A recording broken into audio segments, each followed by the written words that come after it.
Hello and welcome to another episode of The Coder Career. I'm your host, Cameron. I am a former technical recruiter, current software engineer, and the co-founder of the wider Coder Career Careers network for people that are trying to level up, stand out in technology. Today, I'm joined by Dan Bruce. Dan, would you like to introduce yourself? Yeah, sure. Hey, everybody. I'm Dan. I am a software engineer turned entrepreneur. Had one good exit behind me, and hopefully, we're going to dive into a lot of this stuff as we talk. Yeah, absolutely. And I think something I've gotten really into recently is the whole like indie hacking movement. And I'm aware that you're certainly because I think you've been involved in setting up a few things, right? The one that I met you originally from Albert, I don't know if that was like an indie hacking thing because I think you had employees, right? But I know we're both into the kind of building public stuff on Twitter. So definitely a lot of stuff to talk about right now. Oh, totally agreed. Very nice. Cool. So, do you want to give us like a bit of an intro in terms of how did you start coding? Because everyone on this show ends up having a different story with how they got into the industry and how they even found programming full stop. What was your start? Yeah, sure. So I started a little bit late. I was interested in computers from a fairly young age. I built them mainly for kind of playing games on, doing homework, etc. But I didn't really do any coding until I was in my early 20s. I was in the middle of an economics degree, and it just wasn't gelling. Either I wasn't very good at it, or maybe I wasn't even working hard enough. But I did enjoy doing the economic modeling, which was what at the time I called programming in Excel. And so I decided to stop with the economics and pursue programming, which turned out to be a software engineering degree. And that's really when I got started. I did a 4 year degree and came out of the other end of it like in love with creation. Really, it's not writing software. That's the means to an end. It's being able to create something that didn't exist, like create something in the afternoon that didn't exist in the morning, for example. Yeah, that's a familiar feeling for me. That the moment of discovery when you've created something, almost like virtual Lego, is I don't think you really get a feeling like that for anything else. Like it's funnily enough, I come from a similar original academic background. I did a business degree, and I found programming a couple of years after I left uni. So I probably could have, I probably should have done a similar thing and switched over and studied that side of things. But it's an unreal feeling when you're able to create something for the first time, and especially as well if you come from the business and economics side of things. I do feel like we have a cool kind of lens on things where we can think about how this really applies to business and what we can do with it, which is cool as well. So in terms of your businesses, have they always been tech ones? Because I remember reading on your Twitter you've done some Android games and stuff that were quite successful a few years ago as well. Sure, yeah. They've always been technology. They've not always been successful. I think Albert was the first successful product, but in terms of other businesses, you're right. I did some Android games.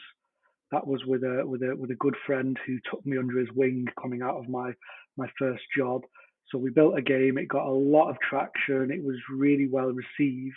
But at the time, piracy on the Android, the Google Play Store as it is now, was rife, and so we had like the numbers grown over the years as I've retold the story. I think we had about 750,000 users or players, and the game was £1.50, but we only made about £3,000 out of it because most of them were pirated. So that got shut down. But I still had the thirst to create a business. So my next business was the traditional consultancy and freelancing business. I got to work for some really good companies. I worked for a company called Chilingo who did the analytics SDK for games like Angry Birds and Cut the Rope. I worked for RBS NatWest, which was where I met my co-founder. I've had the chance to go and work in Los Angeles, London, New York. So yeah, those are the two businesses that led up to Albert, which I'm sure we'll talk about a little bit later.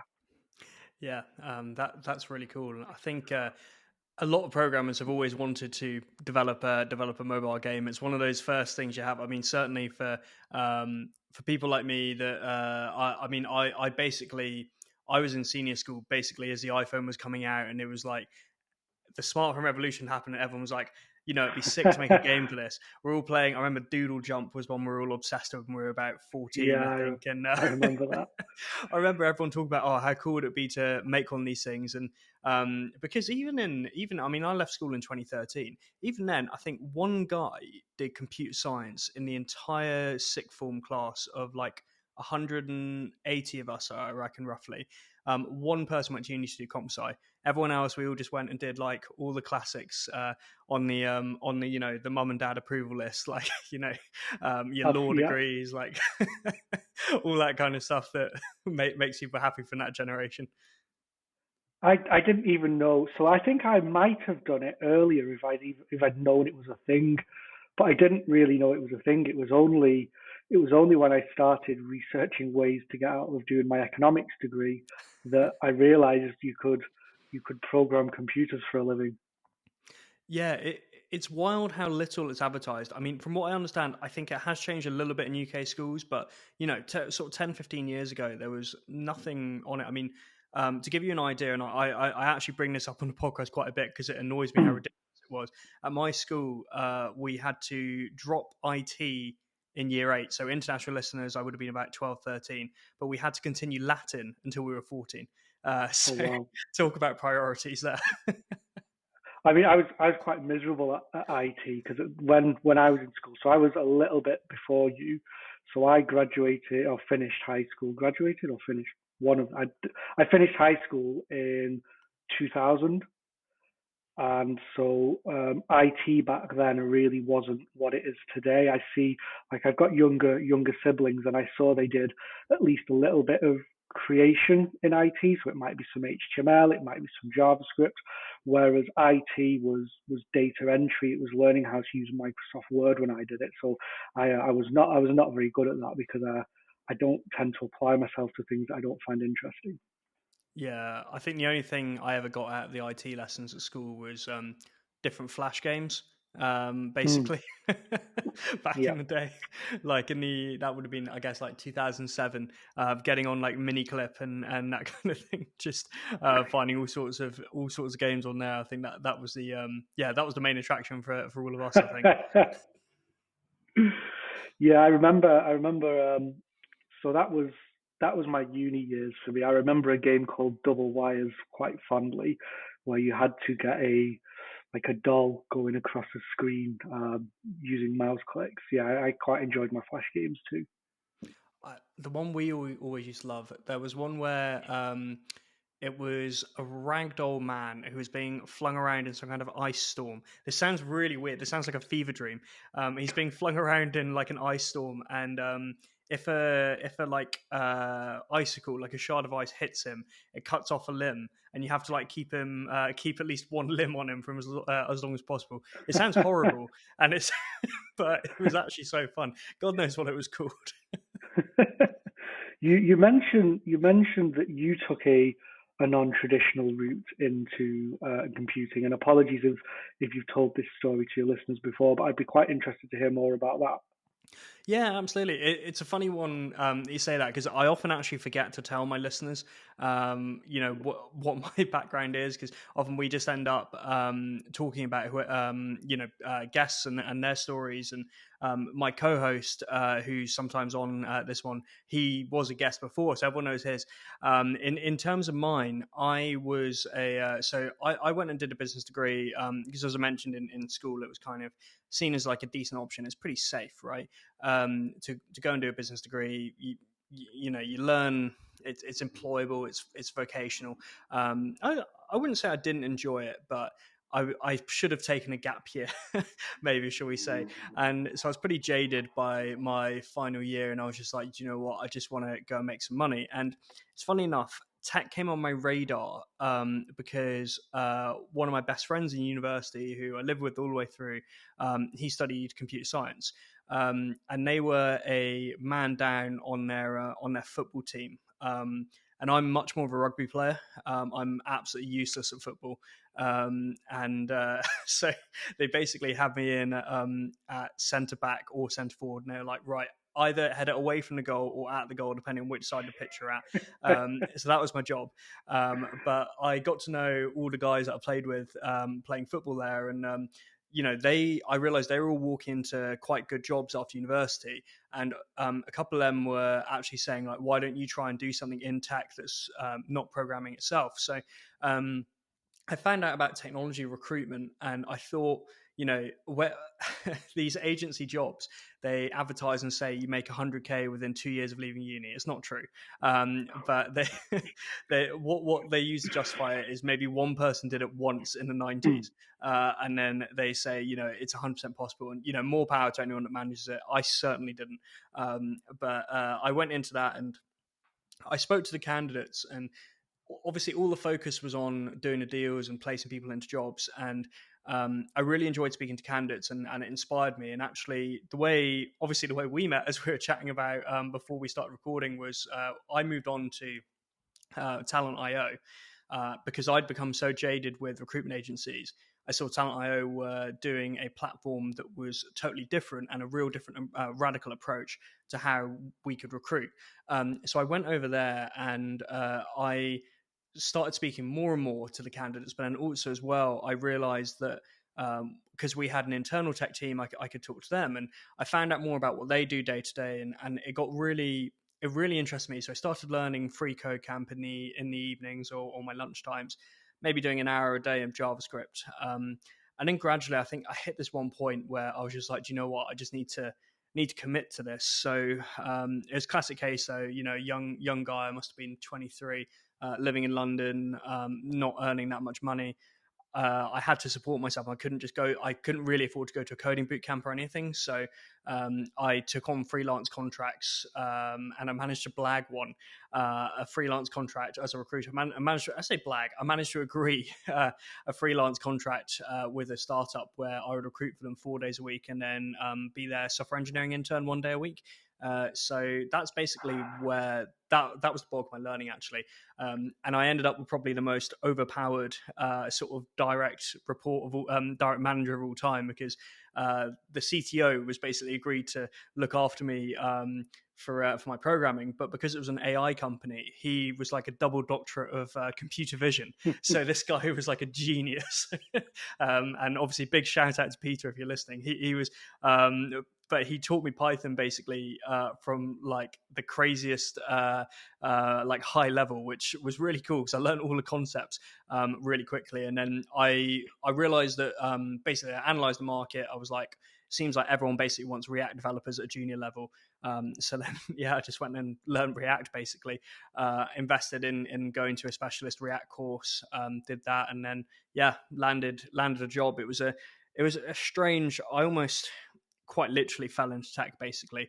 It was a bit of a wild 12 months, and yeah, I mean, it's funnily enough, it is 3 months, 3 years to the week that I actually decided to commit to this full time. So yeah, it's been a really interesting 3 years, and I'm looking forward to the next 3 years. Put it that way. Oh, I'm impressed. That's a really big achievement. Like, to achieve that in 3 years. I did, like I said, I did the fairly traditional university route, and I don't think I'd have had maybe not the motivation, or maybe not even being able to put together a route where I'd have learned it as effectively without university.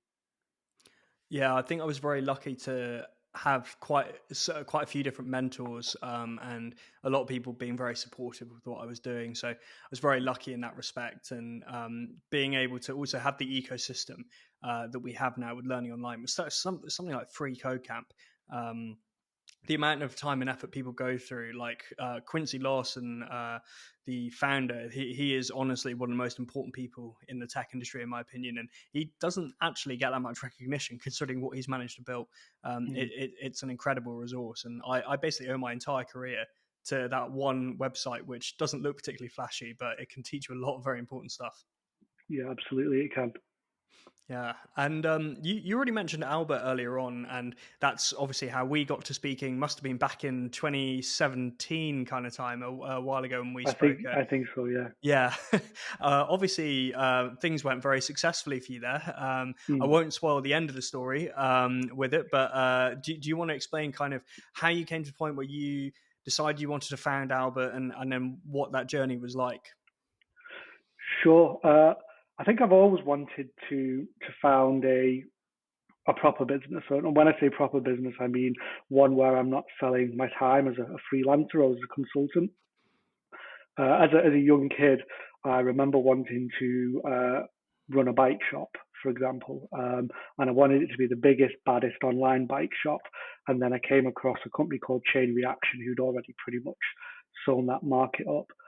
But I met so then fast forward a few years, I actually met my co-founder in 2010, 2011 when we were building the Android app for RBS NetWest.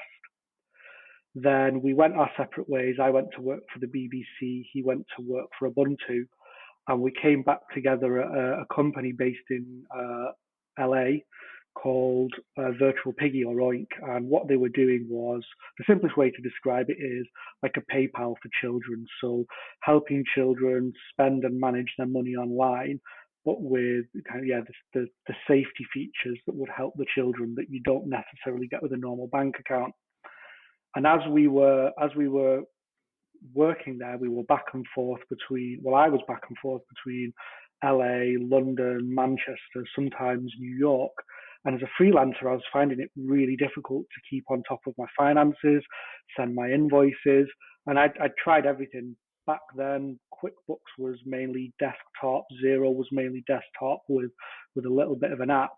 And so myself and my co-founder, who's a designer, just decided, well, we can build a bookkeeping solution for freelancers that's better than anything out there. And it was a bit of bravado, a bit of ego, and a bit of naivety. But I think all those things are required. So we quit our jobs, pitched for an accelerator by a company called Wyra, which was Telefonica's accelerator.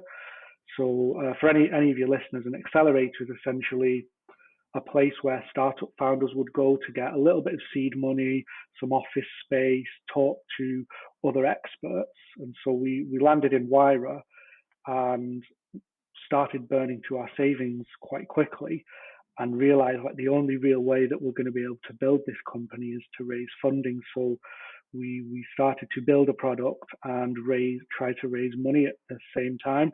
And it was only really when we raised the first amount of money and in quite close proximity shipped the first version of our product and people said, oh, this is actually really good, that we realized that we might be onto something. Like I'm pretty sure up until that point we thought, hang on, did we make a really big mistake here?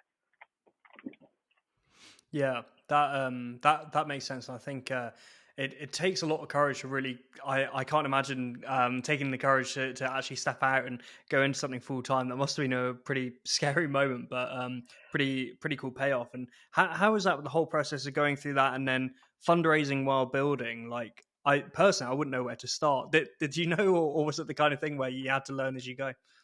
Oh, we had no idea. So I've written an article on this, which I'll send to you, and you're welcome to share around. We we essentially built this product and we put it out there, and we thought we've built it, so people are going to come and start using it because it's the best mobile bookkeeping product ever in our eyes. And so two things went wrong there. One is it wasn't the best mobile bookkeeping product ever. It had a lot of problems. And the other was we'd not up until that point realized that building a product and building a business were two very different things. And so there was a big gap in our knowledge. So there was gaps from finding customers, um, getting them to come to our website or to the App Store, download the app, monitoring what they liked about the app, what they didn't like about the app, how to sustain ourselves by raising money. And so what we did, fortunately, myself and my co-founder have very complementary skill sets. Is he took care of a lot of the outward-facing side of the business, so what our designs looked like, how to raise money, etc. And I took care of the the internal side of the business. So building the product, running the operations, figuring out, dealing with customer support, figuring out what customers wanted. And so we both just had to fill gaps in our knowledge that way, essentially. Yeah, and that that makes a lot of sense. Where finding specializing and finding what works well for you and a co-founder obviously is so important. Would you say that? How did you? I'm trying to think of the best way to phrase this. How did you know that your co-founder was the right person to start a business with? Because I think a lot of people panic about that and they wonder if they should have more than two or if they should do it solo. How would you say people can know about that? He was my best friend, basically. So this is a really key piece of advice.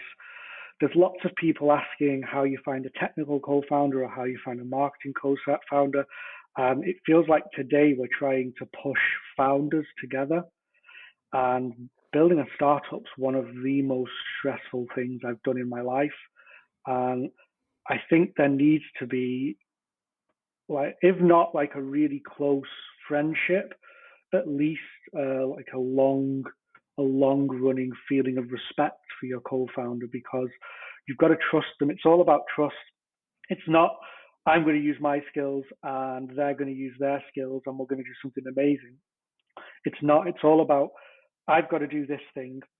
I need to trust that my co-founder is going to be able to take care of their thing, um, so that I'm not worried whilst I'm doing my thing. And from his point of view, it was absolutely the same thing. So it was trust, and I don't think I'd have. We had some really hard times, and I don't think we'd have even got through it, let alone been successful, if we weren't best friends beforehand. Mm. Yeah, that's really interesting to hear. So, what do you think about like the entrepreneur first model? To immediately name the only one I can think of, that because there are these accelerators that do just like basically admit people straight in and then just pair them up. Do you think that that doesn't work usually then in that case? Because I've heard mixed things, to be honest. I think it probably works, but it's not by design. It's by similar people coming into a melting pot, and Mm. some of them will form lifetime friendships and connections that are really solid very quickly because they've got something in common. There's that instant connection, and some of them will perhaps even get to year one or year two and realize that the relationship between the co-founders perhaps isn't strong enough. And some of them will succeed, maybe because they're smarter than we ever were, in that they avoid all the rough experiences and just manage to come up with something phenomenal. So it's I can't say they don't work, and I've not been in one, so I'm speaking on a hunch. But in my experience, the only reason I've been successful is because my co-founder was a fantastic at what he did, and I trusted him with every single part of the business that I required from him, and vice versa. Yeah, that makes a lot of sense. And what advice would you give people that are, because we do have quite a lot of like indie hackers that are curious Mm-hmm. about taking the next step, that listen to this and curious about taking the next step, want to get into an accelerator. Are there any tips you'd give people that kind of help with the process of getting in? Yeah, I think it's important to take it seriously. So a lot of people, what I call the tech crunch generation, of which I'm one, see these massive valuations and massive fundraising rounds and massive exits, and they think, right, I'm just gonna I'm just gonna go into this accelerator. I'm gonna hack at something, and I'm gonna make a load of money. And it's just not the case. I don't really think you hack at a startup, and that might be quite controversial. You're in it for the long haul. You're Before you start hacking, you should know that the market really wants what you're going to sell it. So I think the advice would be: A, know what it is that you'd like to build inside the accelerator. B, have that validated, and C, be a professional. I wouldn't consider myself an indie hacker at the point. I'm an accelerator. I would consider myself a professional who is looking to grow a professional business. Yeah, yeah, that makes a lot of Because sense. And you're gonna be taking money off people. So when you go into accelerator, you often take money off people, and then you're often going to have to go and raise more money if you're on the path to success, and that involves and so this it was years ago that I did it. I admit that, but in my experience, that involved being seen as a professional, being seen as a good bet for venture capitalists or angel investors. So they needed to see you as the person who was going to succeed in this space, and so it's it's don't downplay how serious getting into an accelerator is. yeah, yeah, I think it's sometimes it's a bit cool to like it's seen as a bit cool to be like, oh, I just hack this stuff together. But yeah, I guess like you say exactly, you're auditioning for venture capitalists essentially. So it's Yeah, and if they're putting money behind you, because even just at the accelerator, if you don't get funded, they're putting money behind you. So exactly. yeah, I mean, yeah, it's like you It's a wouldn't. lot of responsibility. It is a lot of responsibility. Yeah, I was trying to think of an analogy about how like you wouldn't trust a mechanic that's workshop is really dirty, but that's a rubbish one because they're always dirty. I was trying to think of a good analogy, but I can't think of You, one. you wouldn't trust a mechanic if you were having to lend him the tools. Yeah, that's the one. That's a far There better we go. analogy. You should host a That'll pod. do. Oh no, that's not for me. Cool. So obviously, we're skipping a few chapters here. You grew it to the point where you were employing people, right? And things continue to Yeah, grow from there. yeah. We grew it to the point that it was starting to look viable as a business. So we employed about 13 people. I think it was about 13. Yeah, we'll go with that number. It was between 10 and 13 people, and it went up and down. Some of them were freelancers, some of them were full time staff, and we started to bring. And so again, for your listeners, at the time we started building this app, it was it was still just about acceptable to lean on growth rather than revenue. And so it was only about in year two, year three, we started to focus on revenue. But because we'd built a good product and we had really good retention of customers, so that means if we acquired a customer and we got them to send 2 or 3 invoices, there was an 80% chance they were going to stick around for a year at least. And so when you've got customers like that, and we brought in a subscription model, and it was only a very low price, it was just a test. We started to see that conversion from free customer to paid customer was working, and that the paid customers were asking us for a lot of the features we were going to put in a much more expensive paid tier later on. But at that point, Santander came along with an offer that we couldn't refuse, and we took some advice from a crucial mentor and advisor that was with us from the beginning, who said, sell your first startup to an early-ish offer because it will give you financial freedom and it will give you credibility. And so we got together, we discussed it, and we decided it was a good offer. Let's take it. How did it feel to have successfully had your company quiet? It must be a surreal feeling. I mean, I'm sure a great feeling, but a surreal one at the same time. It was heartbreaking, to be honest. It was uh, it was fantastic for a day or two, and then you realize you're no longer your own boss. Your product's either going to get integrated into something else or sunset. So it was a very mixed emotion. I think so. My co-founder dealt with it better than I did. I definitely struggled with it for a good probably 6 months after we sold it. Um, yeah, it's a tough experience. Mm.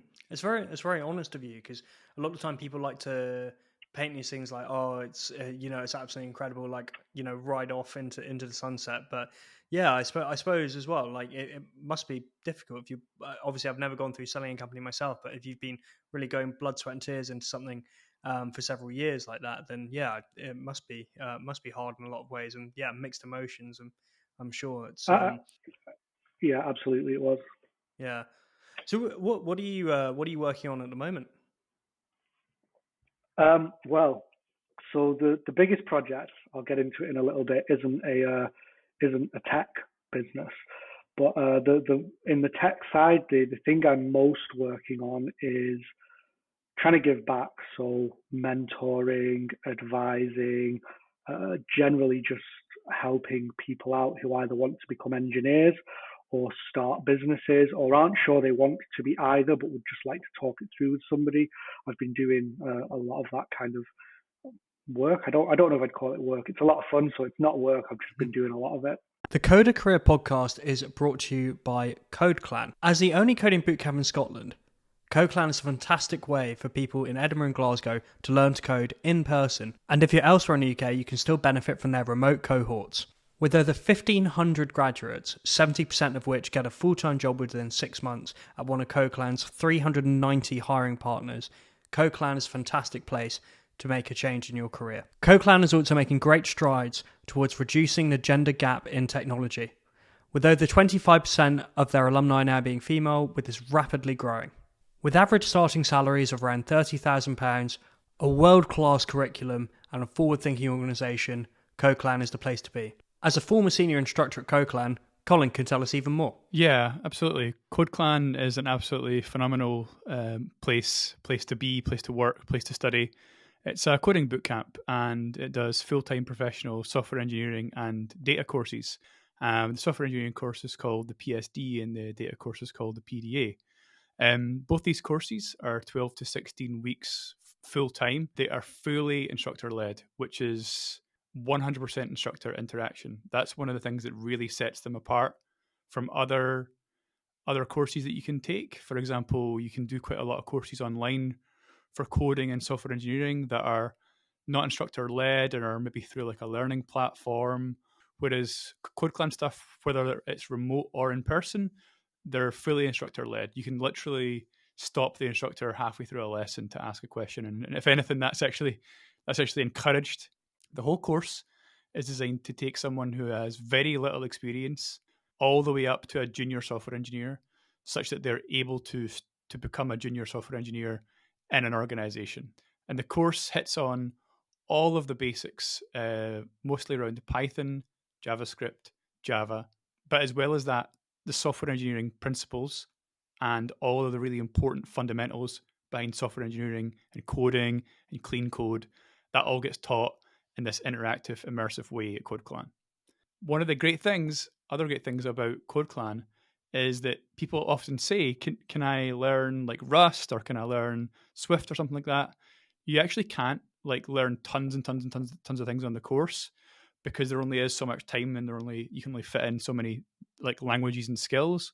But one of the great things about it is that it gives you the ability to learn those things later on. It doesn't just say here's React and here's JavaScript and whatever else, and then off you go. The instructors that you get on CodeClan are so helpful, and they're so good at knowing exactly what people are thinking and feeling at various points in the course, because it is a very intensive course. But at least there's between 2 to 4 instructors per class, and that's for both remote classes and in-person classes. And everyone learns in the cohort at the same pace, which is excellent. It's really good to know that, for example, the way that they teach on the course, which is so important to me, the way that they teach is that they use a lot of what we called code-alongs. And a code-along is where an instructor kind of quite slowly and methodically codes out something in front of the class, whether it's on Zoom or in person in the classroom, and then the class slowly like code that thing together. We call that a code-along. And that's actually a really powerful way to learn, because you're seeing the actual coding process happen in front of you, but you're also being taught at the same time. And as a participant, as a student, what you can actually do is you can stop and you can have a conversation and you can ask questions. CodeClan is kind of a life-changing thing. I've seen dozens and dozens and hundreds of people go through it in the time that I was there. And it was genuinely life-changing for every single one of them. They managed to, get jobs as software engineers, junior software engineers in the industry. And even now, being a couple of years ago that I worked there, I know many of the people I know are now mid-level, kind of senior level engineers. So it's having a huge impact on people's lives, and in a way that I couldn't even describe. It's pretty awesome. To get more information about CodeClan, go to codeclan.com and /events, codeclan.com/events to learn more and to register for a workshop. The workshops that they do are kind of like a way of you figuring out if you want to come along to CodeClan and join up and do the course. And it's a really great way of figuring out if this is the sort of thing that's going to be useful to you. Please give it a try. If you're thinking about it, I highly recommend it. It's absolutely fantastic, genuinely life-changing.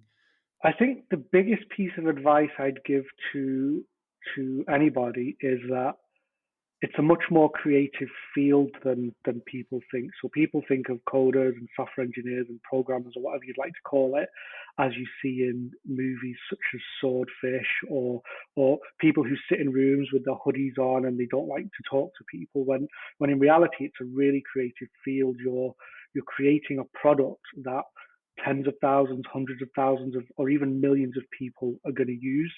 And so just coding in itself isn't the hugely useful part. Like I mentioned earlier, it's a means to an end. So having a lot of interest in other domains, whether it be business, whether it be crocheting, whether it be just any other hobbies you've got that are a creative outlet, are likely to A, feed into how you solve problems, but B, also be problems you might want to solve in the future with the software you create. So I think it's about being excited about a lot of different things and seeing writing software as a way to solve problems that come up in those things. I really love that, because one of the biggest pieces of advice I always give to people, whenever someone says to me, I've been learning to code, I'm stuck in tutorial hell. Free code camp's great, but I've been going through the hamster wheel of doing all these tutorials, but I don't know what to build. I say to him, keep your notes app handy, or literally go old school and carry a notebook around with you, Mm-hmm. and think about, for a week, what problems do I face in my day-to-day life, ideally that are quite unique to me, some kind of hobby or interest that I have. But it could be something mundane, like a very efficient way of sorting out your shopping, for instance. And then I say to people, like, think about how you can make some kind of simple app using the skills that you've learned, using the skills that you've learned that solves that problem. And yeah, I totally agree. I think it's such a good way to solve it. And then as well, it means that your portfolio as a junior, as someone that's had to hire a lot of juniors in the past, a lot of portfolios look absolutely identical. If you've got something super unique to yourself, then I know it's not copied off a YouTube tutorial, which happens so much. Yeah. And two, I know that you've really actually put your heart and soul into something, and you've thought about how can I add value to people's lives. I think that's a fantastic idea. It does a couple of things in my mind. It keeps you excited because you're taking software, which is something that you're excited in, hopefully, and something else like a problem you've got, which you should be excited to solve, and it brings them together. And the other thing it does is it forces you to solve problems that you might not encounter doing tutorials, or that you might not encounter doing another to-do app or another calendar app or another stopwatch or whatever. And you encounter these production problems, so that when you encounter them in your day job, you go, oh, hang on, I've already solved this, so I know how to solve this again. And that's actually another piece of advice.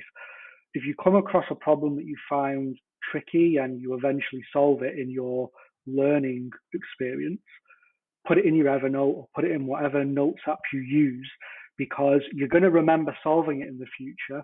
You're not necessarily going to remember how you solved it, and it's always good to be able to look back and then apply that solution.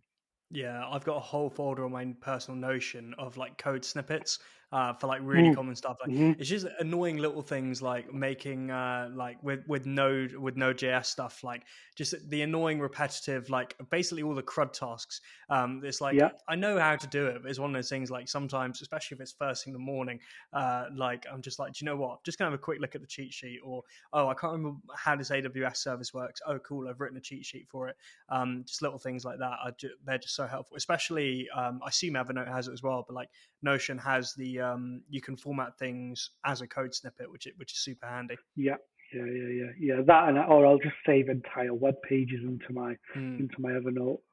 I'm a bit old school with the Evernote, maybe. Yeah, that's a good idea as well. Just straight up saving min. I didn't even think to do that, which is it's a good idea. And actually, we've name dropped a bit of code so far. What would you say for people that they're trying to maximize their career in the industry early on? Let's say that someone is, for sake of argument, they're 18, leaving senior school now. They decide they're not going to go to university. They want to get a job as a software engineer. Not Hmm. sure exactly what. What would you advise them to learn if they know nothing right now, technology wise? Oh, that's a really good question. So I'm a bit biased, and I'm going to say JavaScript. Mm. It's not the simplest language, but it gives you the most options for what you want to create. So you're likely to find something you like. You can create mobile apps, you can create desktop apps, you can create web apps, you can create server-side apps, you can create browser integrations. It just gives you a lot of options. That being said, and I don't know if this is a bit of a grass is always greener, I always look at the Ruby community a little bit jealously because they just seem so productive with Ruby on Rails. And it might be that they're not, or it might be that they are, and I've really missed out on the Ruby on Rails boat. Who knows? Ruby on Rails is a really interesting one because it's. I was talking about this with someone on TikTok the other day. Actually, it is one of those languages that every people that use it are obsessed with it, and Yeah, everyone I know that likes it will not abandon it, despite the job market not being as good for it as it was. yeah. It's so quick, and I was actually reading because I was making an infographic for the Coder Careers Instagram, and I was reading the Ruby page of Wikipedia as you do, so I was trying to get some facts about it. And what I really liked about it was the whole philosophy behind it was it's all about it's supposed to sort of spark joy in the programmer as they're writing it, and it's supposed to make programming fun. And to quote actually a previous guest on here, Matthew Lebir, who came on about 20 episodes ago, who was a programmer at Talent.io, they built all their stuff in Ruby, and he said the benefit for Ruby was that he could show his mum his code, and his mum could probably work out what was going on. And he said that's why Ruby is such a good language. I think I'd have to agree with that. I've not done any in anger, but I have just seen some. I've just seen people stand up API endpoints so quickly. Uh, Nowadays, I for the back office stuff or the API layer, I use a TypeScript framework called Nest.js, and I think it's gone in the direct. It's not MVC necessarily like Ruby, but it's gone in that direction of a lot of configuration kind of just there for you when you fill in the Mm. blanks. So I think the JavaScript ecosystem is getting there in terms of the tools I'm using. But I do look over at that community with some jealousy sometimes. Yeah, I've heard great things about Nest.js. Do you know what? Their biggest error was naming it so close to something like Next.js, which is such a major project, which is Yep. also worth people learning. But I haven't tried out Nest yet, actually. Uh, yeah, it is. The amount of times I've landed on a documentation page, it's not made any sense, and I realised I've either Google's changed it from Nest to Next, or I've typed it incorrectly. Yeah, it happens more frequently than I'd care to admit. Yeah, I think overall I'm probably in the same camp as you though with recommending JavaScript. I think in terms of like the job market, which is probably, if we're being realistic, the most important thing, like I Hmm. don't see it going away anytime soon, and the scope for it keeps increasing. So I think, yeah, I'm in agreement. And obviously, as well, for people that aren't necessarily familiar, TypeScript is just, I can't remember the proper word for it. I think it's just like a superset of JavaScript. So, like, if you know Yeah. JavaScript, you can probably learn TypeScript in, I don't want to say a few hours, but like you'll be able to get to grips with it very quickly. The advanced TypeScript is definitely worth studying, but yeah, for listeners who are unfamiliar, JavaScript and TypeScript are very similar. Yeah. So, well, I think you can go from JavaScript to TypeScript, like you say, in a few hours, with the caveat that some of the errors it gives when it's trying to, let's say, compile are difficult to understand. I come from my first programming language was C stroke C++, and so a lot of the errors you'd see in that are similar to compiler errors you'd see in TypeScript, so they make sense. But without that, if I'd only ever done JavaScript, a lot of the stuff the TypeScript compiler spits out, it's just not possible to understand.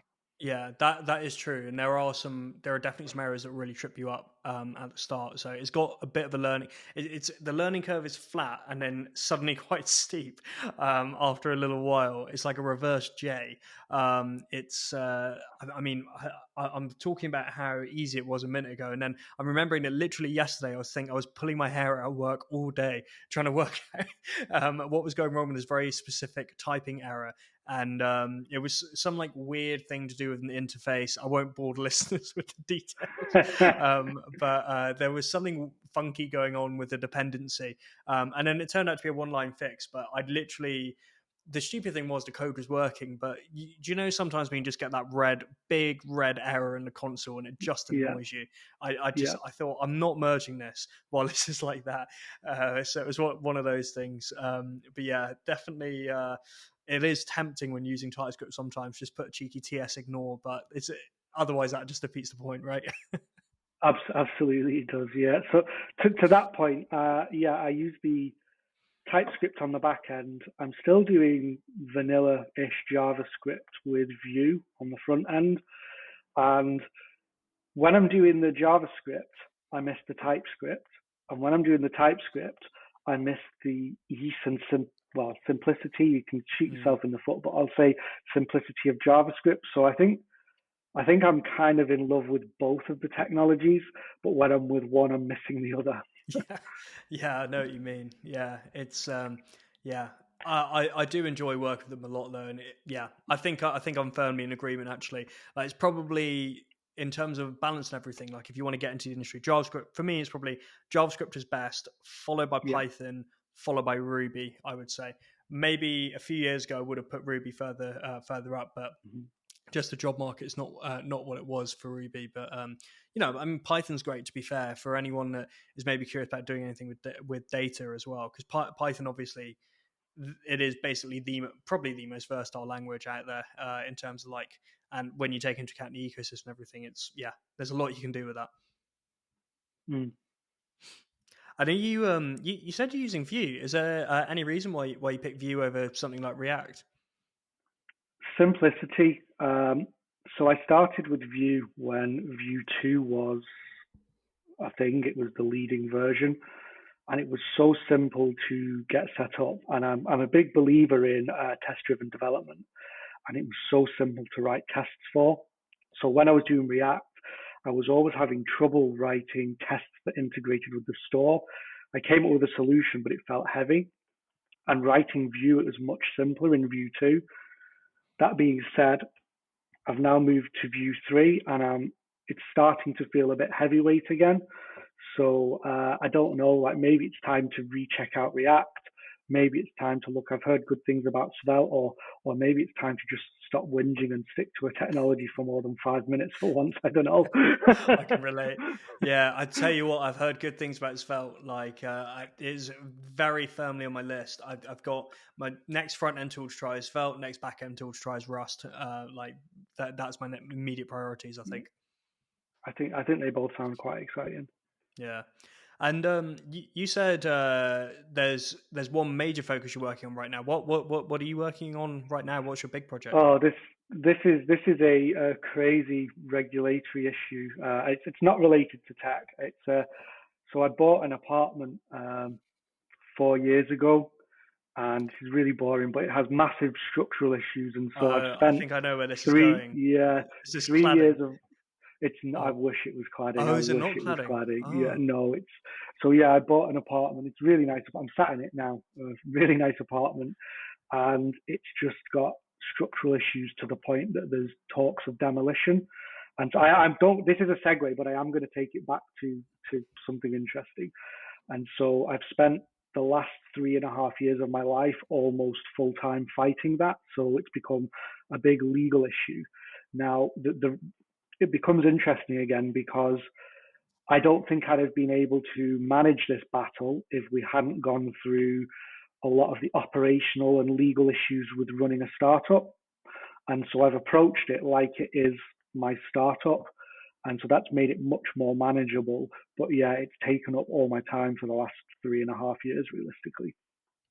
Well, I mean that sounds that sounds really tough. But all the best with that. I think is that are you trying to deal with like local government then? Is that the focus or? I'm trying to deal with anybody who will listen. Oh, But fair enough.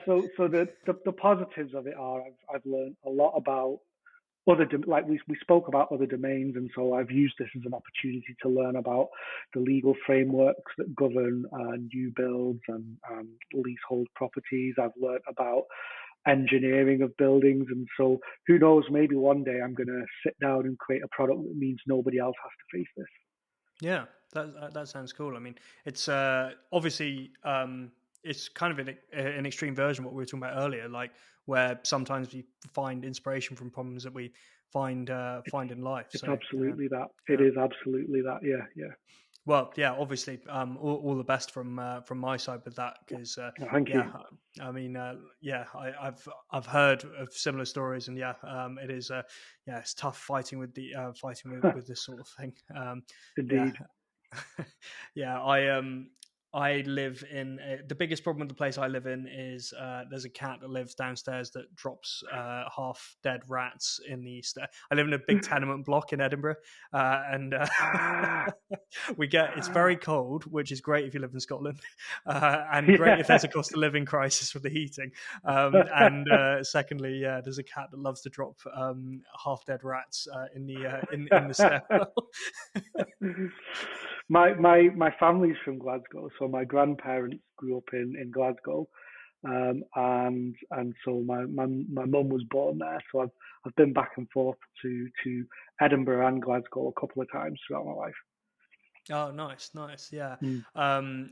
It's a funny one for me. As listeners know, obviously, I spent so long down south, basically from childhood, that it's weird for me being in Edinburgh with it technically being home, but kind of not, because I didn't. It was one of those things. I took the opportunity to move here with COVID, but yeah, it's funny because. Down south, like especially going to school down there and everything, all my friends would rib me about sort of being Scottish and all the rest of it. And then I'm up here, I'm like playing for a rugby team and stuff, and just get ribbed and made fun of being English. So you can't win. No, what's the tech scene like there? It's good, it's underrated. I think it's obviously I would say down south, like London and Manchester, are you big too, and then up here, if you were to combine, I would say like combining Edinburgh and Glasgow's tech scene is usually what most people do because the cities are so close Yep. together. It's probably maybe around the same size as Manchester's tech scene, maybe a little bit bigger if you combine both cities. So there's a lot going on, and there was a big boom particularly post 2008. It's a bit quieter now. Um, Yep. Not quieter. It's just it's growing more steadily. But we have the big companies like Skyscanner have a huge presence here. A lot of games tech. Obviously, Rockstar have got a huge office here. Not been a great few weeks for them, obviously with all of GTA 6 leaking, but they've got huge operations up here, and then FanDuel are huge here as well. Actually, Colin, who is the co-founder of the Coda Crew and hosts the pod as well, he works for them. I work remote for a company in London. But yeah, it's good. I think it's one of those ones that it's benefited quite a lot from COVID because I think a lot of people that were working in London during COVID made a similar decision to me to move back up here. And yeah, I think there's a lot of people in the tech industry here that are weirdly working remotely from somewhere in London. So it's a weird quirk, but yeah, there's quite a lot going on here, and we're holding some events periodically in both cities actually. So it's been cool meeting people across the scene here. It's good. I love how how when you're in Scotland, Manchester's down south. Yeah. When we call it the north of England. When you're in London, anything north of Watford is the north. So that tickled me a little bit. Yeah, it is weird. Like people, especially with my accent as well. Like when I say down south, and I could be talking about Newcastle, and Uh, the looks I yeah. get. But yeah, it's a good one. And are you based in Manchester then? Because I've heard the tech scene's really good. I still actually haven't visited, but I've been meaning to get myself down to Manchester because I know a lot of people in the scene down there. I'm not, so so you know London. I'm right by King's Cross in Oh, London. cool, nice. And so I spend a fair amount of time near Manchester. My parents still live in Warrington, which is essentially in the middle of Manchester and Liverpool.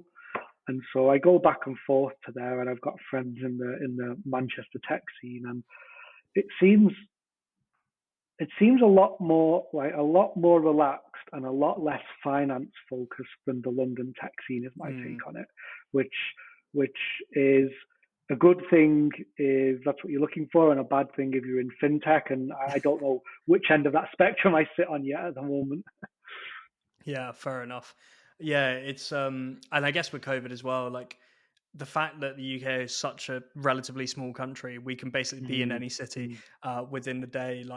So I guess we're going to be able to be more location agnostic now, which is nice as well. But yeah, I mean, thanks so much for coming on today as well. And it was a really interesting chat, really cool. And I think this is the first time we've ever had an entrepreneur who's exited from their company, which is really cool to hear about that. But was there anything else you wanted to sort of bring up or like shout out while you're here? No, I think I'd just love to say good luck to anybody who is an indie hacker or anybody who wants to start their own micro business or even VC backed business or even people who just want to get into the scene. Best of luck to them. And I hope that if they have any questions, they can find me on Twitter, they can find me on LinkedIn and reach out and just ask away. Yeah, Dan is definitely a great follow on Twitter. We've been connected on there for quite a while. I'm always interested with what you have to say on the tech scene. So definitely people should drop your follow on there. And then if you can find the time, please do follow me as well if you're not already. It's under Cam Blackwood 95, and then the Coda Careers Twitter. And in his absence, Colin Riddell, of course, as well. All those links will be in the description. But yeah, it's been awesome having you on, Dan. Thanks so much for taking the time I've to had a speak. great It's time. been really cool. No worries. Thank you so much for having me. Brilliant. Well, and thank you as well, listeners, for tuning in. We are back in your inbox every other Monday. This has been Cam Blackwood, the Coder Career. We'll see you next time.